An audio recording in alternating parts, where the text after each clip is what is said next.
What's going on, everybody? We are going to be going over today some videos and some lessons we've done with the below average golfers. Been working with them, so we're going to show you what we did with them to help them become better golfers, and hopefully this will help you out. So let's get into it.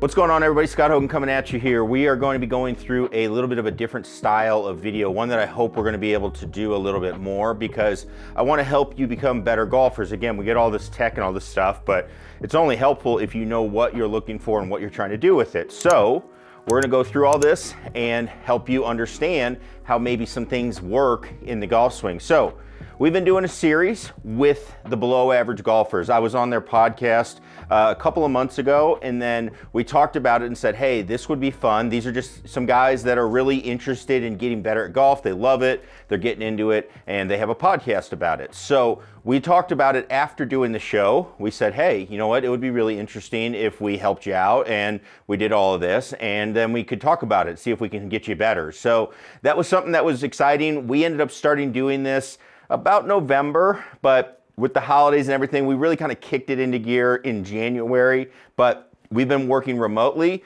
We have two of the guys. We have Caleb and Owen that live in Indiana, in the Indianapolis area, and then we have T that's up in Michigan. So we're kind of covering a couple different areas, and we're going to be getting together here soon to take this to the course. But I wanted to talk about it today because we talked on their podcast in their latest episode about what has been going on. We're starting to get ready to go into the season. And so we want to kind of go through some of the things, what we worked on, how has it gone, and then going through some plans. So I wanted to talk a little bit about what we did or what I did as a coach and why some of the changes were made as we went through. So we're going to break down each player and we're going to show you what we did. And hopefully this will help you if you see some of those things. All right, so first up, we're going to start off with Teed. So Teed is probably the best player of the group. It's pretty close between him and Caleb, but Teed has a good move. He's a single-digit handicap, so obviously an above-average golfer, but he's somebody that we could work with and get some things going as we go through his swing. So when we look at Teed's swing, what we did is the process of, hey, we used Sportsbox 3D to start.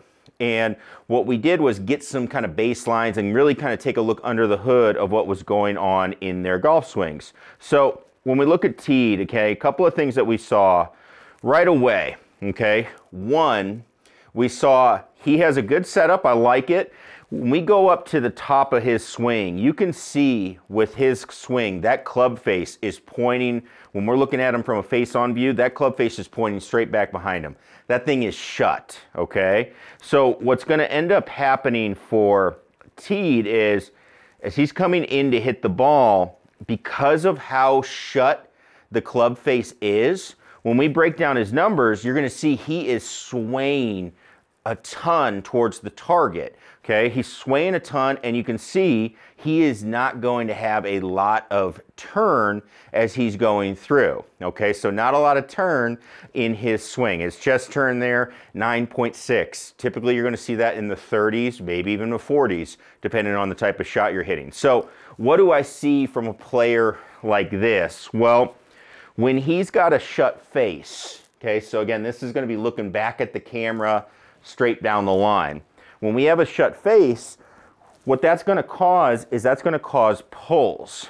So what most people do is they try to fight that pull by trying to push the club out. Now the problem with that is the face is still shut. So you can possibly get it to happen with some body movement where I'm opening the face, but you're going to be pushing your club path way too far out, and that's going to invite big, huge blocks. It's still going to have the pull in play, and you might get sweeping hooks. In fact, probably the best shot that he could hit is some sort of sweeping hook that got onto the target. So obviously not a whole lot of great options there as we go through this. So what do we need to work on? Well, we need to be able to rotate more through the shot to kind of level out that path, but we can't do that until the club face gets a little bit more functional. So for him, it's been a ton of work kind of on the JT drill. Club back, we got to get the face open, lifting it straight up, feeling like this club face is pointing straight out in front of him more. And then when he comes down, feeling like he's much more centered, not letting his body slide, and that's going to let him pivot a little bit better. So that will level out his club path, and that'll actually introduce the idea that the fade could come back, or you could hit a fade of some sort. The biggest thing is we got to realize that when we have a super shut face and we start pulling the ball, a lot of people think that's because they're over the top. You're pulling the ball because the face is closed, and if you're starting to block it and hook it, it's because you keep that face and you are just trying to shove the path way out. So not so bad there. That's also why you see him having a little bit of flip as he's going into impact. It's all through, hey, I'm trying to really work hard on getting this club to be able to square up. So working club face, getting that part aligned, that's going to get something that can get us started as we go through, okay? So as we look at it, we're going to take a look at his after, so just kind of getting some videos, and this is the angle that we wanted to see things. So you can see here, you can see that club getting more kind of toe up. So again, for him at this point, it would be pointed more down at the ground before, and getting it into a much better spot. You can see it's up at the top, but it is pointing more out in front of him towards this wall over here. So that's good. That's going to let him come down and then start to rotate through a lot better. Now, Teed being a better player, what we need to do is be very conscious that we don't really need to break anything. We're not breaking anything. We are just massaging in a new pattern, right? We want this to feel as normal as possible without, it's obviously going to feel different, but we don't want him to feel like we're rewriting the whole book, because we don't need to. We just need this tiny thing to slowly make its way in. So for him, it's going to be a lot slower results, but in our talks, feeling like he can hit the ball much more solid. He's going to get this moment that clicks at some point in doing this, where it's like, oh, there it is. So it's going to take a while, but it's much smaller, much less drastic changes, because again, he already can play and plays really good. So that's good. You can see how he likes to early extend, but this is actually a lot better than what it was, and we are seeing his body open up as he's going through. So getting there, and again, going to be something that we get to do more and more of as he gets to hit more and more balls when the weather gets nicer. Now we'll move into Caleb. Caleb, very, very similar style of player to me, body type, all of that. So I can really relate with what's going on with Caleb. Again, a good player, at times is a single digit. Sometimes I think the thing we're trying to get rid of is those times where we start ballooning up and then we're back in double digits. So not only do we want to consistently stay a single digit, but we also want to see ourselves get to a point where, all right, hey, I am going to be a single digit a lot. So when we get to Caleb, he has a very good move, and I think he's already at this point where he could be a single digit, but he has a concept wrong, and it's a singular concept that can really cause problems, and that's what happens to a lot of people. They try to take some tip and it throws them off, and then it throws them down this rabbit hole, and it's like, man, that tip was just not very good for you. So we need to just get him back off of one thing, okay? So when we take a look at his swing, okay, we're going to get it fired up as we go. So he doesn't have a setup to hit at home, so we got to keep that in mind. As I'm coaching him, we need to give him things that he can do where he does not actually have to make contact with the ball. We can do that. You do not have to hit balls to get better, especially if you're working on your swing, because you're usually working on some sort of motion, and that was very true in this case for Caleb. One other note about Caleb is with his ball flight, he was always kind of seeing ghosts. He was very afraid of tops and hitting the ball thin. So we definitely want to make sure as we're going through that we are kind of aware of that, because a lot of times when you're afraid of that, it's something else as you're going through. So I like to hear that, because we like to hear what we're kind of thinking as we go. So we're pulling up his swing. So he's just, again, swinging in the yard. Got a pitching wedge here. I actually like the backswing. Got a lot of turn, not too much sway. He has enough, I would say, the appropriate amount of sway as he goes. And then he's going to come through. He's going through a little bit of heaviness on the sway going forward. Okay, now he is hitting, this is a pitching wedge, you can sway a little more, but his body is outrunning just a little bit. And here's going to be the big key. As he goes through, you can see how that club, as he's going through, that club is really going by and he is trying to keep his head down. Some of the worst advice you can have in golf is to keep your head down. So what I want to do for him is we are actually going to bring up some numbers here, okay? So what I want to add in is some chest lift, okay? So let's go ahead. We're going to throw in the lifts as we go. Okay, so as we're going through and we're watching him swing through with this club, I'm going to bring it back. Let's go ahead and go into impact for his lifts, okay? So you can see on the bottom here, you can see chest lift and pelvis lift. So what he's doing is he is trying to stay down. What we actually see is with players, as they're going through, their pelvis, their lower body, your upper body can stay down because you're bent over to the ball, but everything is lifting up as you're going through. We don't stay down at all, right?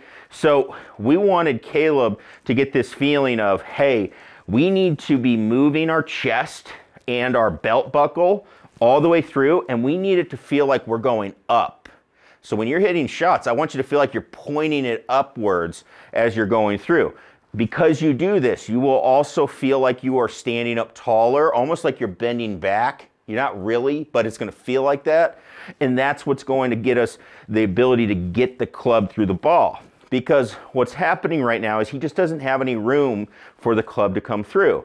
It's going to bottom out early. He's going to hit fat and thin shots. Those are the same problem, just different results.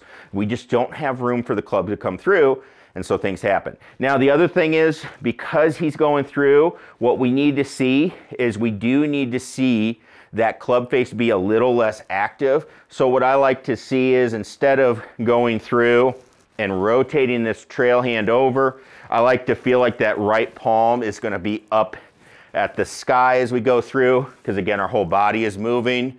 So keeping the palm up at the sky, going to get the club face just a little bit more in control. So a couple of key moves there, but something that he will be able to work on as he's going forward. And so we take a look at his current swing, and you can see once we get under the hood and take a look, we kind of get a plan, and then we just kind of take it from there with video. But what we're seeing here is now this is going to be a driver, but you can see now, watch his body as it's going through. Notice how his chest is starting to point up. Pelvis is working through more up.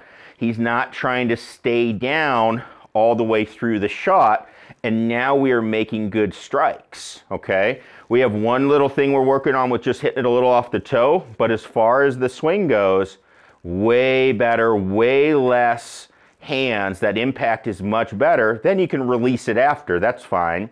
But he's going to be a much more consistent ball striker as he goes through. So great job from Caleb, and I think he's definitely going to be looking at those single digits if we can just keep making that swing, because he's going to get rid of some of those really, really bad shots that derail his rounds. So that's going to be key.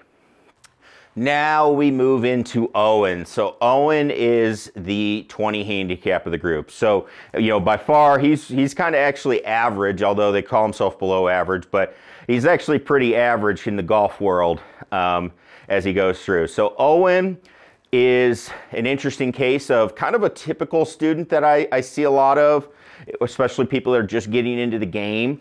And what we have is he's a big guy. He's like 6'4", a lot of power. When he does get it, he can hit the ball 300 plus, but he has a lot of issues with where the ball is going to go. Plus, he also has no idea if he's going to make good contact or not. So we're going to talk a little bit about his swing, and when we take a look at it, he actually, as he's getting into it, we got a driver here, and again, this is going to be pretty similar throughout the whole bag, but one of the things that we see as he goes through is, let's watch him swaying off the ball. So this is the first swings that we got. You can see he's got this big sway off the ball, and I don't hate swaying off the ball, but you have to do it the right way. We need to turn, and because our turn into our trail foot happens, it can sway you a little bit. We don't physically sway off it. That's going to cause too many issues as we go. So he makes this huge sway as he goes back. Now, when he comes through, he has to return with all of that sway, okay? So that becomes a problem. Now, the other thing is, as we look at him, Okay. We can see we start with some negative chest turn already, so keep that in mind as we go. He's going to turn up to like 110, but take out that negative chest turn already. So he has only turned, you know, around in the 80s on his backswing.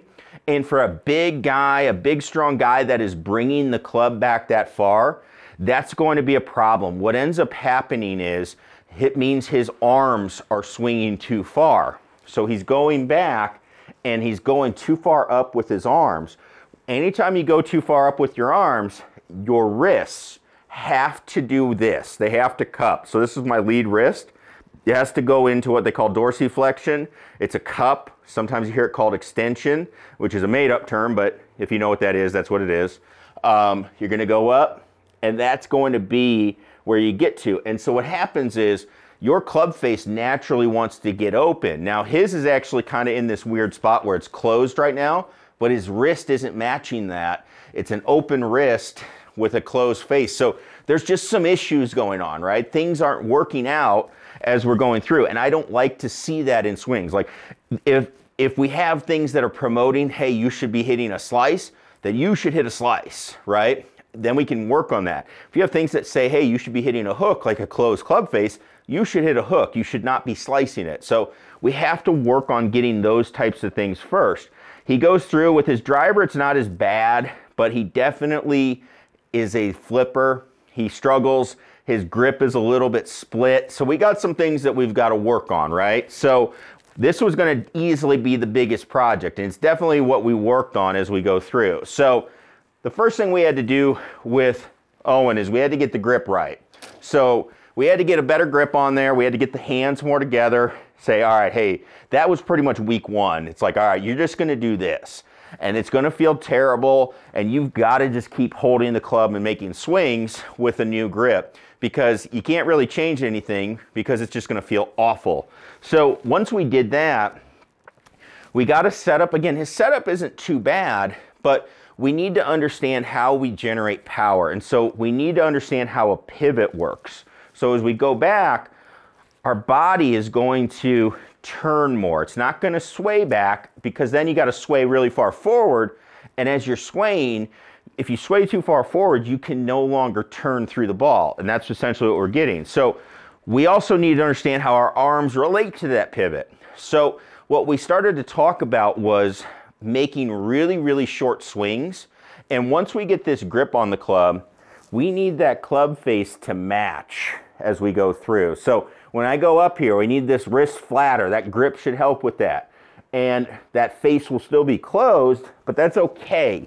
We can work with that. If we need to change it later, we can do that. But what we need to do is understand how we pivot and pivot to hit the ball. And our arms need to stay attached to that pivot as we're going through. So we talked a lot about the idea of, you know, the golf club needs to be loaded. So this lag shot's a great visual for that. But when we go back, as we turn back and we turn through, this club is going to bend, and we need to feel that. That is a big way that we get power in our golf swing. Okay, so we did a lot of what we called the 20% drill, and then we had the 10% rule. You go 20% back, whatever that feels like. So he'd feel like it's like right here, probably end up being more like here, and then we would turn it through. He's going to lose a little bit of distance at first, but I think as he does it, he's going to realize he's not losing as much as he thought. So we turn it back, turn it through, finishing on the front foot, making sure we make good contact.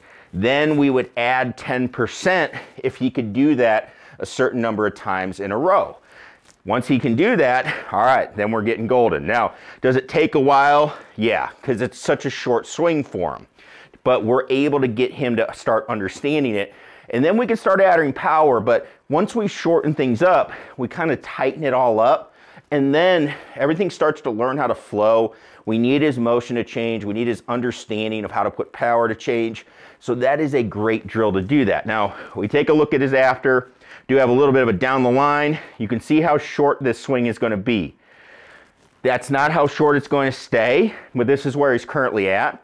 He did go out, play his first round. He's a 20 handicap. He shot a 42. That's 7 over, because he just learned the value of hitting the ball solid before trying to hit it super hard. The value of hitting it solid and keeping it under control is huge. You can see how much better he moves through it. Beautiful move through, good extension on the way through. Everything looking really, really good there. It's really important that we understand how we move to make that ball kind of make good contact. Then yeah, we can start putting more into it. But as we add to the swing and the backswing for more speed, we have to do it the right way. So we'll be working on that. But right now, I just want him to continue building confidence that, hey, my shorter swing, understanding the dynamics of everything is going to work. That's what we want him to realize, and realize that, hey, that is the most important thing before we try to hit it 500 yards, which he has the ability to hit the ball a long way. So we definitely want to use that if we can, but we'll get there. So that's what we were looking at, turning the below average golfers into, I think, above average golfers now, and we'll see where they go with it. But it's been fun working with them. Again, all remote, yet to meet them in person. So excited for that opportunity. We're going to try to get out on the golf course here, and we'll talk some strategy and stuff with them. But we also, we've been talking on the podcast, so I'd highly recommend, I'll link it below, but you can hear their thoughts on everything and how it's going. But I wanted to share with you my thoughts. What was the process like? What am I thinking as a coach? And this is how we get things going. I think this helps you hopefully understand why things are prioritized, and you know, things that maybe we see on TV, we're not necessarily prioritizing those yet because we're just not there. So again, if you have any questions about it, please leave those comments down below, and make sure you check out our website. I'll link all that stuff down below. We have our coaching stuff going on, so make sure you get help with your game if you need it. And thanks everybody for watching. Click that subscribe button if you're not a subscriber already, and we'll see you in the next one. Peace.